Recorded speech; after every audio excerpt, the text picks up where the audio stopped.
Parents మెచ్చిన university Sankal Chand Patel university Gujarat. Welcome to ladies and gentlemen. ప్రపంచ ప్రసిద్ధి చెందిన టైక్వాండో గేమ్ని మన రాష్ట్రంలో ప్రవేశపెట్టడమే కాకుండా మొదటిసారిగా మన జంట నగరాల్లో టైక్వాండో పోటీలు జరగడానికి కారకులు కోచ్ పరశురామ్ గారు.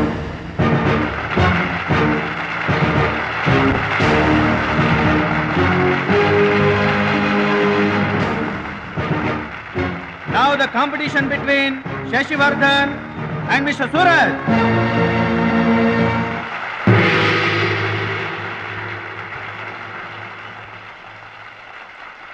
Go each.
కరాటే పేరు చెప్పగానే బ్రూస్లీ, బాక్సింగ్ పేరు చెప్పగానే మైక్ టైసన్ ఎలా గుర్తుకు వస్తారో, టైక్వాండో పేరు చెప్పగానే నా శిష్యుడు గుర్తుకు రావాలన్నదే నా జీవితాశయం.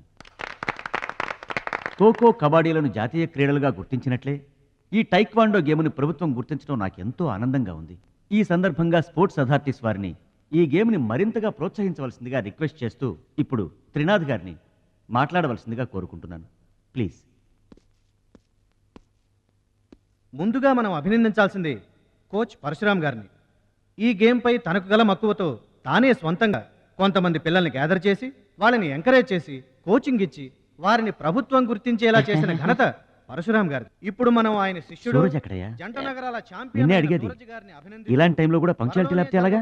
అది ఆటోగ్రాఫ్ కోసం ఫ్యాన్స్ వచ్చారండి, అందుకని. ఆటోగ్రాఫ్లు ఇవ్వడానికి గంటలు పడుతుందా? పేపర్ మీద సంతకం అయితే 10 సెకండ్లో పెట్టొచ్చండి. టాప్ టు బాటమ్ ఆటోగ్రాఫ్ అడిగింది, అందుకని పైన పైన గదిలో పెడుతున్నాడు.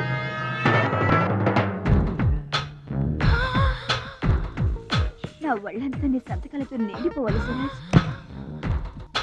సూరజ్! గురువుగారు, అభినందన సభ కదా? ఓహో, మర్చిపోయాను. మీరు వెళ్ళండి, ఓ అరగంటలో వస్తాను. ఆల్రెడీ స్టార్ట్ అయ్యి గంట అయింది. ప్రముఖులంతా నీకోసం వెయిట్ చేస్తున్నారు. నాకంటే ప్రముఖులు ఎవరున్నారు? నా కోసం వెయిట్ చేస్తే వెయిట్ చేయండి, లేకపోతే పోండి. Don't disturb me. సూరజ్, ఇంత పొగరు పనికిరాదు. ఈ మాత్రం గెలుపుకే ఇంత గర్వం తలకెక్కితే ఇక ముందు అసలు పనికిరావు. నా శిష్యుడిగా చేర్చుకునే ముందే చెప్పాను, మత్తుకి మగవికి దూరంగా ఉండాలని. సరేనన్నావు, మాట తప్పావు. చెప్తున్నా విను, నీ పద్ధతి మార్చుకోకపోతే నీకు నాకు ఎటువంటి సంబంధం ఉండదు. హలో, అలా అయితే నష్టపోయేది నువ్వే. నా వల్ల నీకు పేరు వచ్చింది కానీ నీ వల్ల నాకు పేరు రాలేదు. వినాశకాలే విపరీత బుద్ధి. అన్నం పెట్టిన అమ్మను, విద్య నేర్పిన గురువును అవమానించిన వాడు బాగుపడట్రా. నీ అలవాట్లే నిన్ను సర్వనాశనం చేస్తాయి. రేయ్, నేను తలుచుకుంటే నీలాంటి వాళ్లను 100 మందిని తయారు చేయగలను. 100 మందిని తయారు చేస్తావా? ఏంట్రా నువ్వు తయారు చేసేది? ప్రపంచానికి సూర్యుడు ఒక్కడే, చంద్రుడు ఒక్కడే, టైక్వాండోకి సూరజ్ ఒక్కడే. Get out your rascal.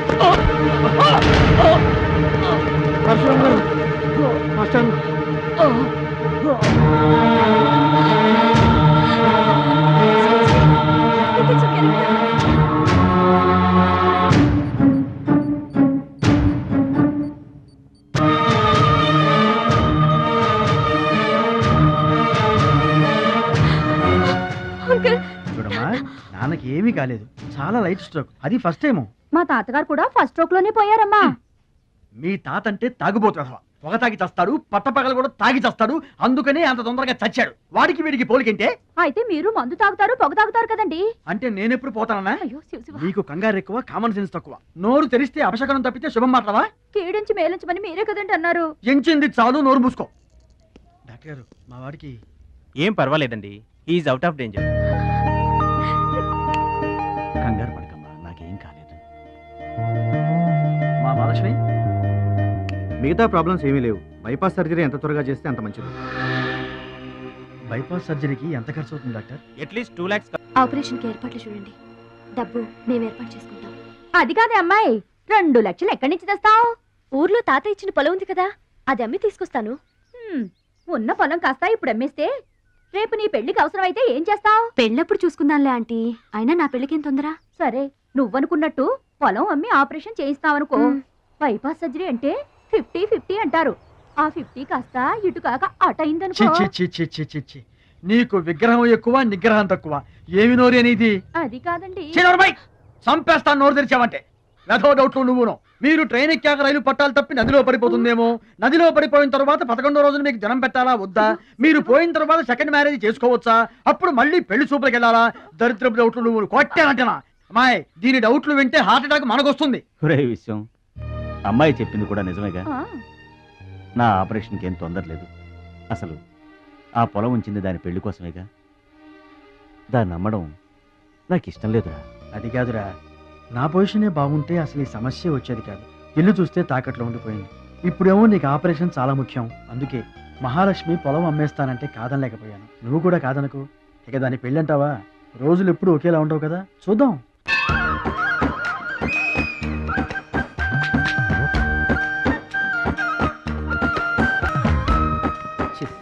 పెరవాసన. ఎక్కండి బాబా, ఎక్కండి, త్వరగా ఎక్కాలా. ఆపండి, వచ్చేస్తున్నా. ఈ బ్రేక్ ఇన్స్పెక్టర్ ఎవరు? Sorry, very sorry, extremely sorry. Hello, ఒక్కసారి ఇట్రా. నీకు ఫోకస్ ఎక్కువ, ఫీలింగ్ తక్కువలా ఉంది. గేదెకి ఎవరన్నా సారీ చెబుతారా? తప్పే ఉంది మాస్టారు. మీరు నా మీద పడ్డారనుకోండి, మీరు నాకు సారీ చెప్తారుగా. చెప్తే అలాగే దానికి కూడా నేను చెప్పాను. గేదెలు కూడా మనలాంటి ప్రాణులేగా. మనలాంటి కాదు, నీలాంటి. అప్.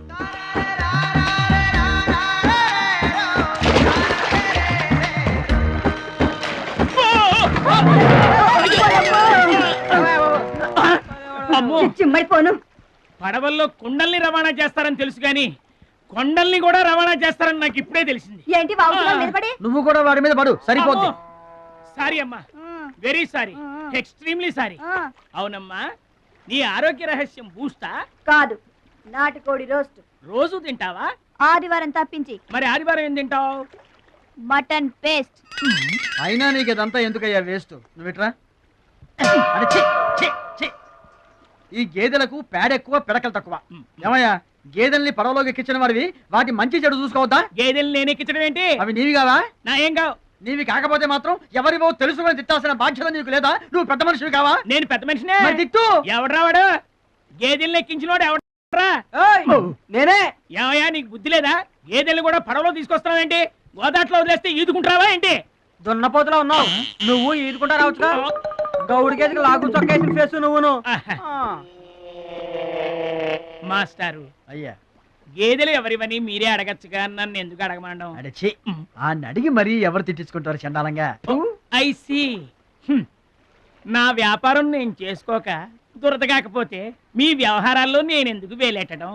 ఇంతకీ ఏంటి నీ వ్యాపారం?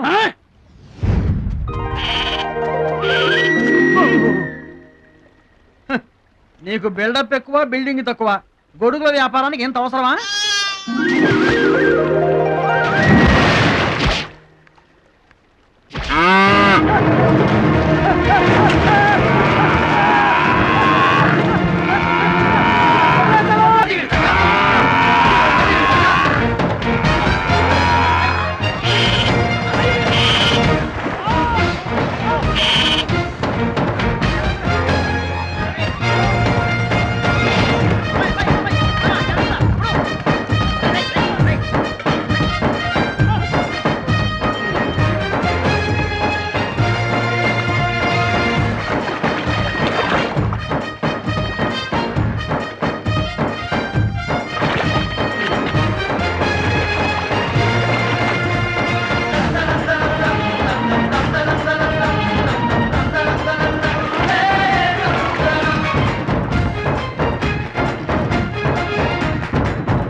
అండి.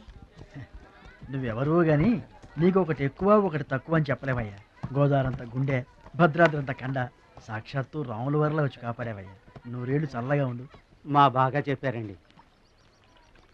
భద్రాచలం, ఆ గంగమ్మ తల్లికి నువ్వంటే ప్రాణం రా. ఆ తల్లి నిన్నెప్పుడు చల్లంగా చూసుకుంటుంది. సరే గాని ఇంతకీ ఆ పడవ ఎందుకు బెసికింది? కాను ఆ గొడుగులాడన్నా. గొడుగులోడా? గొడుగు లేపారవా అని తేలిగ్గా తీసిపారేకు. ఇదిగో మా ఊళ్ళో ఈ గొడుగులు ఎవరు వాడరు, అందరూ తాటా గొడుగులే వాడతారు. నా కెపాసిటీ నీకు తెలీదు. ఊటీలో విసనకర్రలు అమ్మాను, ఆహా. హిమాలయాల్లో ఐస్ క్రీములు కప్పులు అమ్మాను. అబ్బా, టాటా లేడు టాటా, ఆ. ఆయనకి నేను ఇనుము అమ్మాను. ఆహా. అంతెందుకు అడవిలో ఆకులు కూడా అమ్మగలను. అది మన కెపాసిటీ. సుబ్రాయుడు అయ్యా, నేను ఎక్కడికి వెళ్ళేవారు కనిపించలేదు. వెళ్ళానండి. సర్లేగానే ఈ గడ్డి మోపు తీసుకెళ్ళి మా దొడ్లో పడేసేళ్ళు. ఈడెవడండి బాబు? ఇదిగో, అటు చూడబోయా. ఏంటి ఆ మిసలైన వస్తున్నాడా? వస్తున్నాడు. ఆయనకు ఒక్క గొడుగు అమ్మి నీ కెపాసిటీ చూపించబోయా.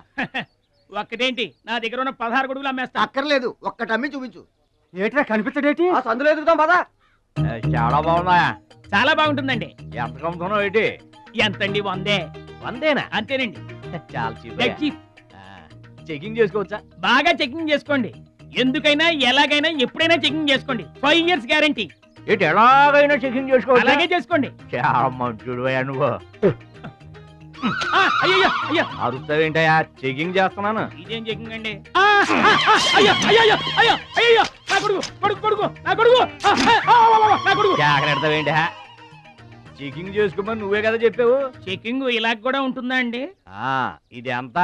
ఓ మీటర్ ఉంటుందండి. మీటర్ సరే, రేట్ ఎంత? 15 రూపీస్. అయ్యో, ఈ పీడి ఎంత?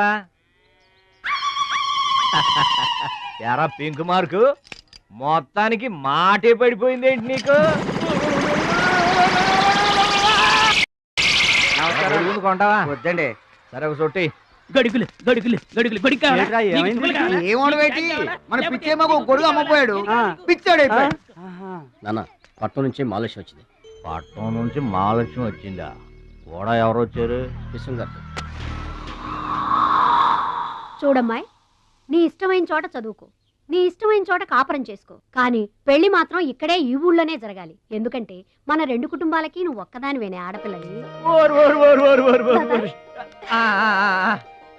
ఎప్పుడో ఇంత ఉన్నప్పుడు చూశాను, మళ్ళీ ఇంత అయిన తర్వాత చూస్తున్నాను. నువ్వు వచ్చావు ఇంటికి పండగ. ఎవడో బాగున్నారా? మీరు బాగున్నారా? నాకేంటండి శబాసుగా ఉన్నాను. రండి ఆ. కూర్చొని మాట్లాడుకుందాం. నా ఇంట్లో నాకు మర్యాదలు ఏంటండి? ఏంటండి సంగతులు? ఏం లేదు, మీ అన్నయ్య గారిది. ఏంటే అసలు ఆడు ఊసే నా దగ్గర వద్దు. లేకపోతే ఏంటంటే ఆడు తమ్ముడు నేను ఒకటి ఇక్కడ ఉన్నాను, నాకు కొంపగోడు పిల్ల జల్ల ఉన్నారని ఆడు గుర్తుంటే ఏడాది కోపాలని ఇక్కడికి రాకపోతాడా? అసలు మేము ఉన్నామోలేమో చూడకపోతాడా? అది కాదు బాబాయ్, ఆ. నాన్నకి 24 గంటలు ఆటలు పోటీలు. ఆ. ఇదేగా మీ నాన్నగారి చేస, రావటం కుదరలేదు అంటావు. అమ్మా రాని పెదనాన్న గురించి ఎందుకు గానీ, చెల్లెం వచ్చింది కదా, నువ్వు వెళ్ళి పూరిల సంగతి చూడు. యారా చేసిన పూరీలు మొత్తం మీరిద్దరూ లాగించడమేనా? వచ్చిన వాళ్ళకి ఏమైనా పెట్టేది ఉందా? యువతలో పెద్ద మనిషి విశ్వం గారు వచ్చారు, ఆయన మంచి మర్యాద చూడొద్దు. అయ్యో భలేవాళ్ళే, మన ఇంట్లో నాకు ప్రత్యేకించి మర్యాదలు ఏంటండి? మీరెవరు? ఆ? అసలు మీరు ఎవరనే? 20 ఏళ్ళగా మా అన్నయ్య మీ ఇంట్లో అద్దెకుంటున్నా ఏనాడన్నా మీరు ఆయన అద్దె మనిషిలో చూసారా? ఆయన కూడా అది తన సొంత ఇల్లు లాగానే చూసుకుంటున్నారా? మీకు పిల్లలు లేకపోయినా మా లక్ష్మినే మీ సొంత బిడ్డలా చూసుకుంటున్నారా? ఎవరండి ఈ రోజుల్లోనూ? మీకు కాకపోతే ఇంకెవరికి చేస్తామండి మర్యాదలో? సర్లేండి, మర్యాదలు ఏముంది కానీ ఇంతకీ అమ్మాయి నేను ఇక్కడికి వచ్చింది ఎందుకు అదే ఊళ్ళో. అని నేను అడగను. అది ఎంత ముఖ్యమైన పని అయినా సరే నేను పట్టించుకోను. ఏళ్ల తరబడి ఎండిపోతున్న పొలాలకి వాన వచ్చినట్టుగా ఇన్నాళ్ళకి మా లక్ష్మి మా ఇంటికి వచ్చింది. ఏమైనా సరే పండగ వెళ్ళిన దాకా ఉండి తీరాల్సిందే, అంతే అంతే.